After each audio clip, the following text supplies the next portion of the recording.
Donc dans une portée, le choix des agneaux conditionne la réussite de l'allaitement artificiel et il est capital pendant la phase d'apprentissage de faire téter les agneaux 3 à 4 fois par jour pour avoir de bons résultats et que les agneaux démarrent rapidement.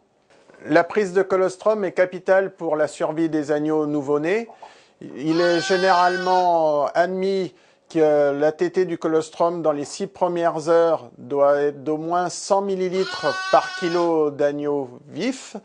Il est donc nécessaire de compter 350 à 450 ml de colostrum par agneau pour un poids de 3,5 kg à 4,5 kg.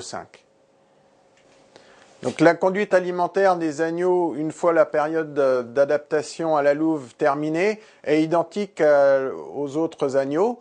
Donc ils doivent pouvoir avoir à disposition de l'aliment solide, du fourrage, mais aussi de l'eau, puisque le lait n'est pas suffisant pour réhydrater correctement les animaux. Et il y a aussi recommandé de pouvoir avoir à disposition de l'argile pour pouvoir tamponner le pH du rumen et aussi limiter les problèmes de croûte au niveau des agneaux.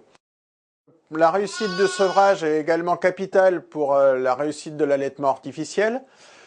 Et il va déterminer aussi la quantité de poudre de lait qui vont être consommées pour les agneaux. C'est pour ça qu'on recommande de sevrer à partir de 35 jours avec plusieurs conditions à remplir. C'est que les agneaux pèsent au minimum entre 12 et 13 kg au moment du sevrage, qu'ils aient triplé au moins leur poids de naissance et qu'ils consomment au moins 200 g de concentré par jour. Il est important de sevrer les agneaux qui atteignent l'âge de 50 jours, même s'ils n'ont pas rempli les critères énoncés précédemment, pour limiter la consommation de poudre de lait, qui est quand même le coût le plus important dans la conduite de ces agneaux. Il est nécessaire qu'ils aient des abreuvoirs qui soient adaptés à leur âge pour pouvoir consommer un maximum d'eau et pouvoir être hydratés en permanence. Quel que soit le mode de commercialisation, les agneaux issus de l'allaitement artificiel ne sont ni certifiables ni labellisables.